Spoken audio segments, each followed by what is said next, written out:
Very warm welcome to the program Ask the Ministers of God. Thank you so much, dear viewer. Good evening. And tonight we want to discuss a very crucial, key subject, the subject on marriage, divorce and remarriage.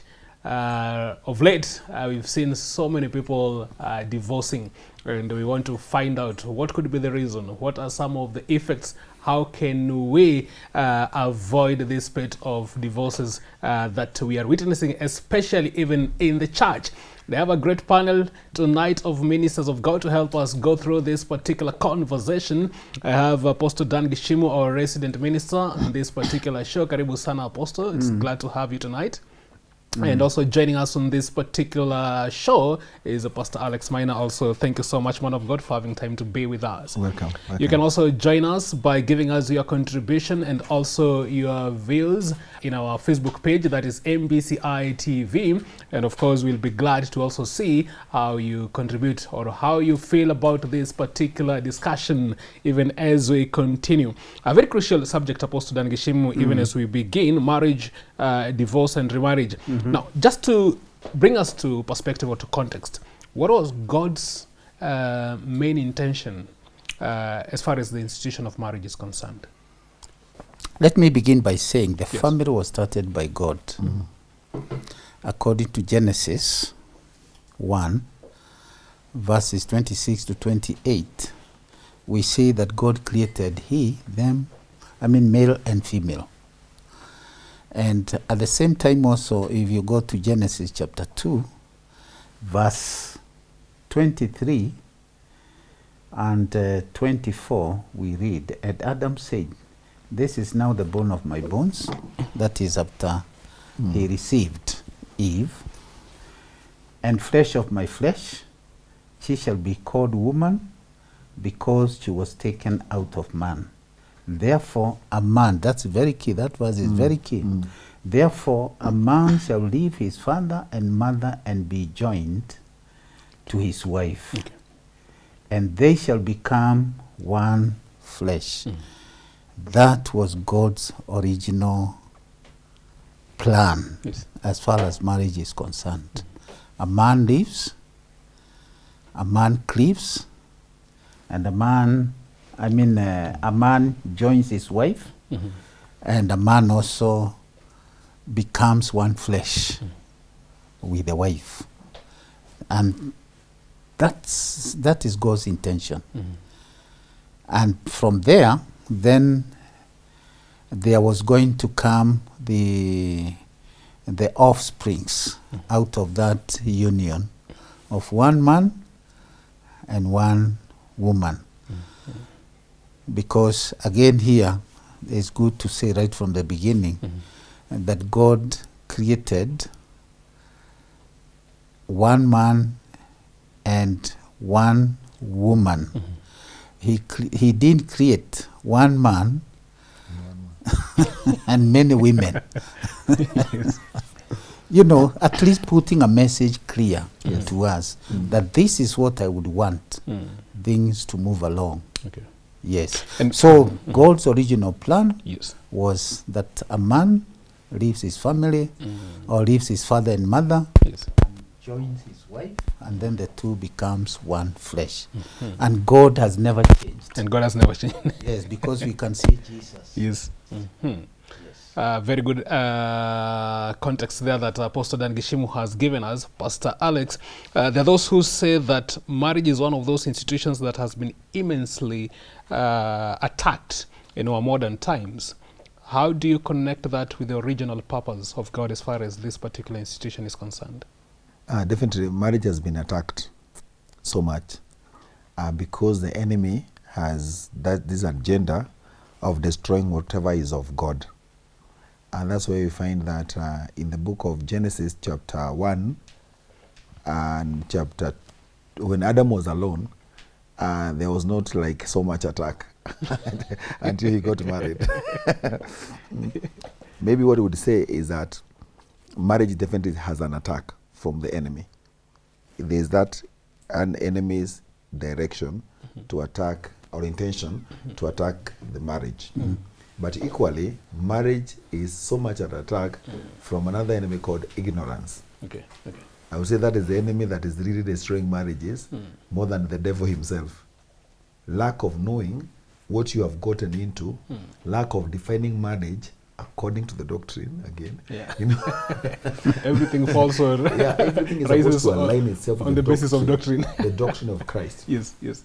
You know, I really love what Apostle has mentioned, and allow me to read it for you. Yeah. Yes. And this is the book of Mark chapter 10. So the Pharisees come to Jesus and they ask Jesus, is it lawful for a man to put away his wife? Finally. And that is tempting him. That's what they were doing. They were tempting him.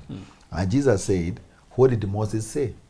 And they said, verse number 4, Mark 10:4, Moses said that you can give your wife divorce or you put her away.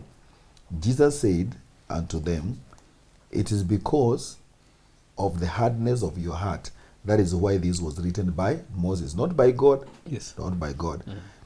Verse number 6, but from the beginning of creation, God made them male and female. And for this reason shall a man leave his wife, his father and mother, and cleave to his wife, and the two shall be one flesh. So they are no longer two, but they are one. And therefore, what God has joined together, let no man put asunder. Okay. So Jesus now explains clearly Genesis, that this is a marriage according to the original plan of God. And anytime you want to start anything, you have to go to the original plan. Okay. The original plan has no divorce. The original plan has no separation. The original plan is one male, biological male, and a biological female coming together in the union of marriage according to the plan of God. So, and then the coming together again is also again explained so well. If you go now to the letters written to the church, it is again explained so well what a man should be doing in that marriage, what kind of love he should have in that marriage. The same way about the wife, what kind of submission, who is supposed to be the head of the family. It is all explained. So there are two enemies. My angle is, as you supporting you, the marriage is under attack. Angle one, the devil. Angle two, ignorance. Angle one, the devil, and angle two, ignorance. So, Apostle Dan Gishim, of course, Pastor Alex has really helped us to understand those particular aspects, and because there are those who today are saying that marriage is not working, and God's original intention for marriage, as you've put it very clearly, was that male and female should be together. For people who say that marriage is not working today, do we look at this particular subject in terms of maybe the times that we are living in? Is it because of the times that we are living in that maybe have affected this particular institution? Well, I wouldn't say it is the time. The problem is the person. The problem is the people. I remember these words in the book of Hebrews 13 and verse 8, that Jesus is the same yesterday, today, and forever. He changes not. Yeah. So, what he said in the original, or what he said originally, still stands, even now, as far as marriage is concerned. That has not changed. The problem, again, as I re-emphasize what Pastor Alex just said, is ignorance. Sure.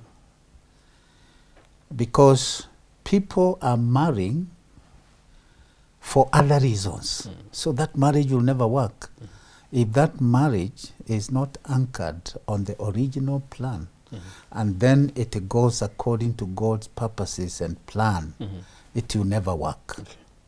And of course, before I come back to Pastor Alex Apostle, therefore, what is the connection of marriage with one's destiny? Because as Pastor Alex has said, it's actually it's real. It's true that this institution is under attack.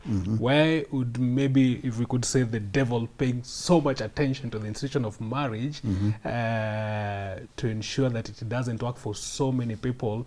When you look at this one in connection with one's destiny, how much of weight would you give that? Yes, I would say yes. I would say something here like if you do things the wrong way, you start the wrong way, of course you'll not get to where you are getting. Destiny is getting to your destination, isn't it? Now, if your marriage is not based on the right foundation, then of course the results that you are going to get will not get you anywhere. You'll be lost. And then you'll be talking all kinds of things, just like you have said, that marriage is not working and things like that. But then when you started that marriage, did you study to know what God's word says about marriage? Did you read about it? Because God has set each and everything for us in his word, and we must do it according to the word. For example, if I may give the example of the Jews who are written in the Bible, if, for example, a young man and a young girl, they love each other and they want to get married, you know, there was a process they used to follow. For example, there is something they call betrothal. They used to make what they used to call betrothal covenant. If I may use a term which they used to use in those days, I'm not sure if they use it these days, is shamai. In other words, these people are committed to get married. They have also gone to the parents and the community around, and now it is known that this one is betrothed to be married by so and so. And the community knows about it. They even used to mark the person with a ring, that this person has already been betrothed, so nobody should, should approach her or should propose anything to her. So you find there was a sequence of things.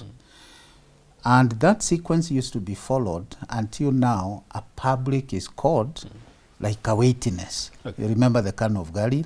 You know, this was now made public, that these people who have been betrothed, actually that betrothal, which is shamai, it used to last for 1 year.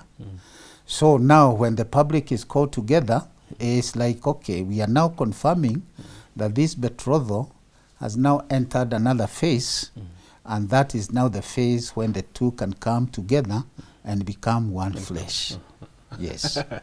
Absolutely fantastic there. I want to take a short break at this particular point, but Pastor Alex, yes, we talked about maybe some of the people who say that, yes, this particular or maybe marriage isn't working. Where is the place of God in as far as helping someone sustain a marriage is concerned? What does God do to help maybe people who are in marriage to be able to sustain that particular union? That is what we'll discuss and much more in the program Ask the Ministers of God. Tonight we are talking about marriage, divorce and remarriage. Helping us to navigate through this particular robust conversation is Apostle Dan Geshimo and also Pastor Alex Minor. Let us take that short breather. We are coming back with plenty more.